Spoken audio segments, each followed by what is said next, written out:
In every love story gone wrong, there's a moment, a heartbeat, when the truth shatters everything. This is the story of Daniel Hayes, a man who lost everything to betrayal. His marriage, his best friend, his sense of self. But from the rubble, he forged something stronger than revenge, an empire, a tale of heartbreak and ambition, of deception layered with madness, and of a quiet, calculated vengeance served not in rage, but in silence, success, and satisfaction. Some people burned bridges. Daniel learned to build castles with the ashes. Welcome to Storytime with Papa Al. Let's meet Daniel. People talk about heartbreak like it's one clean break, a thunderclap, a sharp pain, and then it's done. That's a lie. Heartbreak is quiet. It's subtle. It's your wife turning her phone face down at dinner. It's perfume you didn't buy. It's laughter in the next room that dies when you walk in. It's watching the person you gave your soul to slip out of your reach 1 inch at a time. Melissa and I had been together 12 years, married 8. She had this magnetic kind of ambition, the kind that burned bridges with a smile and kissed you while setting the world on fire behind your back. And I was the steady one, reliable, consistent, boring if you asked her on the wrong day. We had the life people envied, sleek house in Sherman Oaks, matching BMWs, curated vacations, the golden retriever with a dumb name, Duke. Hell, even our fights looked good on paper. But something shifted. It started when she launched her so-called consulting firm. No employees, no invoices, just high heels, a laptop, and endless networking dinners. I didn't ask questions. I was too busy grinding at Nexon Tech, trying to claw my way into the director's seat before 35. Still, I noticed things. She started buying lingerie I never saw her wear, wouldn't touch me for weeks, then suddenly jumped me like a stranger in a motel. She changed her hair twice in 1 month and told me it was for confidence. She used to cook. Now she ordered in and blamed burnout. And the texts, God, the late-night texting. Work emergency, she'd mutter, tapping away under the sheets. Since when does work send heart emojis? You're paranoid. Paranoid. That word stuck in my teeth like a sliver of glass. Because if I was paranoid, then the guilt was mine. And that's exactly how she wanted it. I didn't catch her in bed with him. That would have been too easy. Instead, I came home early one Tuesday, burned out, brain fried, and found a Rolex on the nightstand. Platinum face, custom engraving on the underside. Jay Weston, time is ours. Jason, my best friend, my college roommate, the guy who got me through my mom's funeral and toasted my wedding like it meant something to him. The bile rose before the rage did. When Melissa came home an hour later, smelling like whiskey and too much Chanel, I held the watch up like it was a gun. Lose something? She blinked once, twice, then smiled. Jason left that. You tell me. A pause, too long, calculating. We were just talking. You usually take your top off to talk? Her face didn't flinch, but her eyes narrowed. Don't start with the accusations. I told you, we're not happy. So you shot my best friend? I needed someone, Daniel. You work 80 hours a week and act like I'm just furniture. And Jason? Was he furniture too? She stepped closer, voice low and icy. Jason listened. He made me feel like I mattered. Not like some trophy wife you can toss a Tesla at and forget. I stared at her, at the woman I thought I married. And for the first time, I saw a stranger. Cold, sharp-edged, addicted to the game. And maybe, just maybe, a little unstable. You're sick, I said quietly. Number, I'm just done pretending. You were never enough. That sentence didn't stab. It detonated. I didn't scream, didn't beg. I just walked upstairs, grabbed my duffel, and packed everything I could carry. I stopped by Duke's bed on the way out.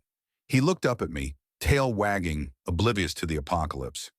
She got you too, huh? I left him behind, maybe the biggest mistake of all. I spent the first 3 nights in a motel just off the I-5, the kind of place that smelled like mildew and regret, with a broken vending machine humming like a dying animal outside my door. I didn't sleep, Just lay there staring at the water-stained ceiling, replaying her voice like a cursed playlist on loop. You were never enough. Funny thing is, I still wanted to believe it was a phase, some midlife rebellion. Maybe she'd wake up, apologize, burn Jason's toothbrush, and beg me to come home. But the papers arrived a week later, delivered in a manila envelope like a bill you already know you can't afford. Divorce, no discussion, no mediation, just a list of assets she wanted and a note from her lawyer that read like it had been templated for war. She wanted everything, the house, the joint accounts, my damn retirement fund, even Duke. I thought she'd ask for half. She asked for all of it. And the worst part, she won. The courts in LA love a woman with a clean record and a sob story. I walked out with 3 boxes of clothes, my late father's watch, and an old laptop with a cracked screen. That was it. No friends. Jason poisoned that well. No family. My sister lived in Oregon and barely returned texts. I was a ghost in the city I used to own. So I left. I drained the last of my savings into a beat-up pickup truck and drove until my heart stopped screaming. Ended up in a small town in North Carolina where nobody knew my name and nobody gave a damn. Population, maybe 1,000. Gas was cheap. People said, "ma'am," without irony. It was the kind of place Melissa would have called tragically rustic. Perfect. I rented a tiny studio above a mechanic shop, spent my mornings fixing carburetors and my nights with a busted MacBook on my lap, coding like a madman. That's when Forge was born. It started as therapy, a way to quiet the chaos. I wanted to build something clean, something unbreakable, a platform for creators and freelancers to connect without middlemen or corporate bloat. Just raw talent and fair exchange. I didn't tell anyone about it. No investors, no team. Just me, coffee, and a lot of self-hate to keep me warm. And it worked. Within 6 months, I had a functional prototype. Within a year, I had 30,000 users. The money came slow at first, but when it came hard. I watched my PayPal ding like a slot machine. Clients overseas, coders in basements, artists with fire and no outlet. I built them a home, a digital arena, and they paid me in loyalty and cash. By the time year 2 rolled around, Forge had become an underground movement. Nobody knew who built it. They called me the ghost dev. I liked that. Being a ghost meant you couldn't be hurt, couldn't be seen. I changed everything. The way I dressed, the way I walked. I cut my hair close and let the beard grow in. Started working out again, ate clean, meditated. I even stopped checking Melissa's socials eventually. But sometimes late at night, I'd crack. I'd find myself scrolling through her feed. Glossy pics, fake smiles, her and Jason sipping champagne in Vegas like they didn't burn down the life we built. She started a consulting brand, called it Sparkspace. Cute. The logo was suspiciously similar to mine. I almost laughed. They were trying to copy Forge. But Forge wasn't just an app. It was my resurrection. I didn't need to steal users. I just needed to wait. It was a tech summit in San Diego that pulled me out of the shadows. Forge had grown too big to hide behind a burner email address and vague press statements. I needed to step out eventually. Own it. Show the industry that the future didn't belong to the usual crowd of smug, grinning tech bros with matching Patagonia vests and startup jargon. I almost didn't go. I stood in the mirror that morning in a charcoal suit that actually fit me for once, looked at the new version of myself, and asked the same question I'd been asking since the motel. Who the hell are you now? The answer came 2 hours later when Elena Vasquez stepped onto the conference stage and grabbed the mic like it owed her money. She wasn't tall, but God, she felt tall. Hair pulled back in a loose braid, glasses that made her look too serious until she smiled. And then you realize she wasn't serious at all. She was dangerous. Let's talk about failure, she began. Not the cute kind, the kind that costs you rent, the kind you can't hashtag your way out of, the kind caused by investors who say they care about innovation, but only fund copies of copies run by white guys named Chad. The audience laughed. Uncomfortable. Some fidgeted in their chairs. Not me. I leaned in. If women aren't building startups, she said, Maybe it's because we're too busy cleaning up the wreckage left by men who never finish what they start. I felt that one. After the panel, I found her by the espresso bar, sipping something with cinnamon and contempt. Impressive speech, around, I said. She didn't look up. Wasn't meant to impress. Still did. Now she looked at me. One brow arched. Let me guess, CEO. Probably bootstrapped. Still wears emotional trauma like it's a brand. I smiled. That obvious? Only to someone who knows the look. She held out her hand. Elena Vasquez. Legal tech, startup ethics, part-time destroyer of fragile egos.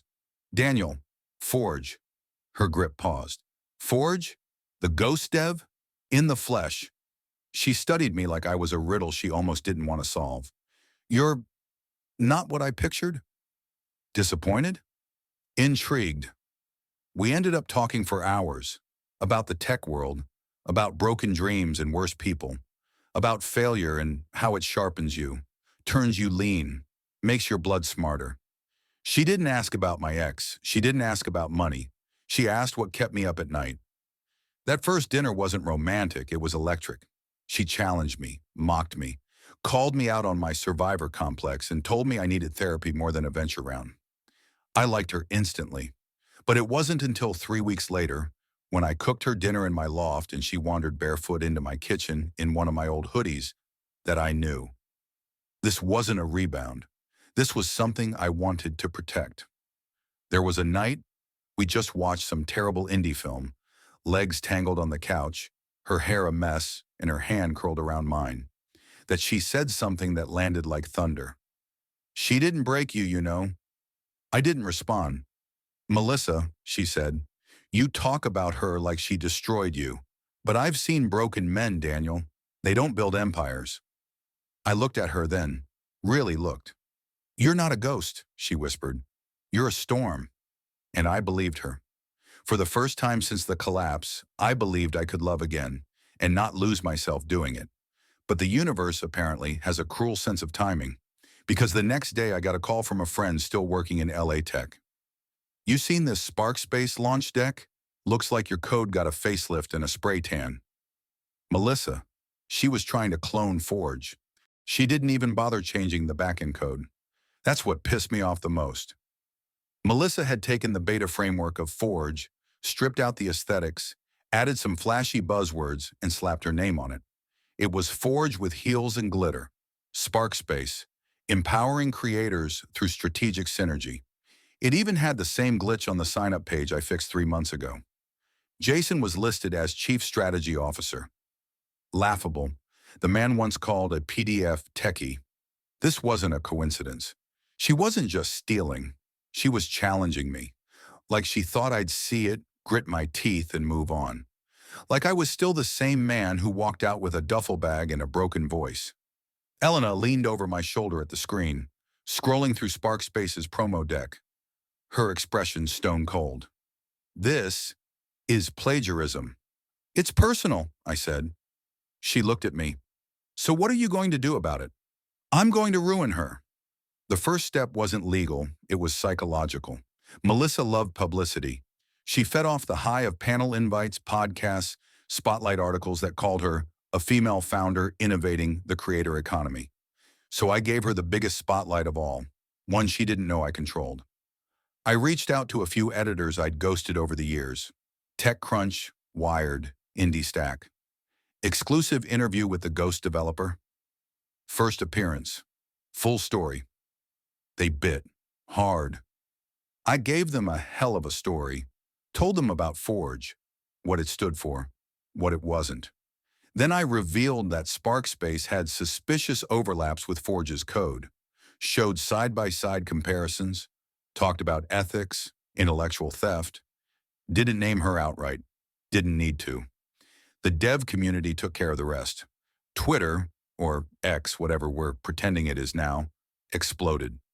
Sparkspace is a clone.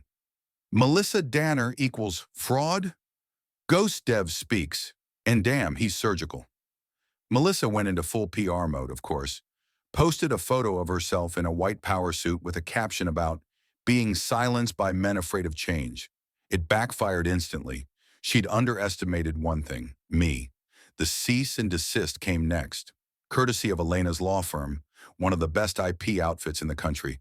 They buried Sparkspace in paperwork, froze her launch, froze her assets. Then I bought her domain name. She'd forgotten to renew it in the chaos. I replaced the homepage with one line of text on a black screen. You should have just stayed gone. D. The meltdown was nuclear. Melissa showed up at my office, uninvited, unannounced, and unhinged. Security called ahead, but I let her in. She stormed in like a hurricane, wearing too much mascara and not enough self-awareness. You smug bastard, she spat. You think this makes you a man? I leaned back in my chair, Elena sitting calmly beside me, her expression unreadable. You stole from me, Melissa. Not just code, my vision. You abandoned me. I survived you. She pointed a shaking hand at Elena. She's just another phase. You'll ruin her too.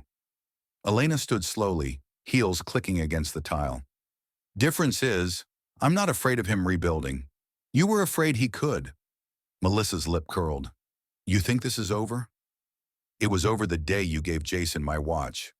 That silenced her. She left with her heels echoing like gunshots in the hallway. Elena turned to me after a moment. You okay? Yeah, I said, I am. And I meant it. Melissa was trending again.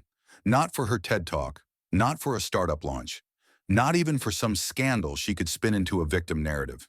She was trending because Sparkspace had been dissolved. Officially, legally, publicly. Her investors jumped ship. Her email leaks revealed internal conversations that were equal parts desperate and delusional. One particularly viral screenshot showed her pitching the company as the spiritual successor to Forge, but with better lighting.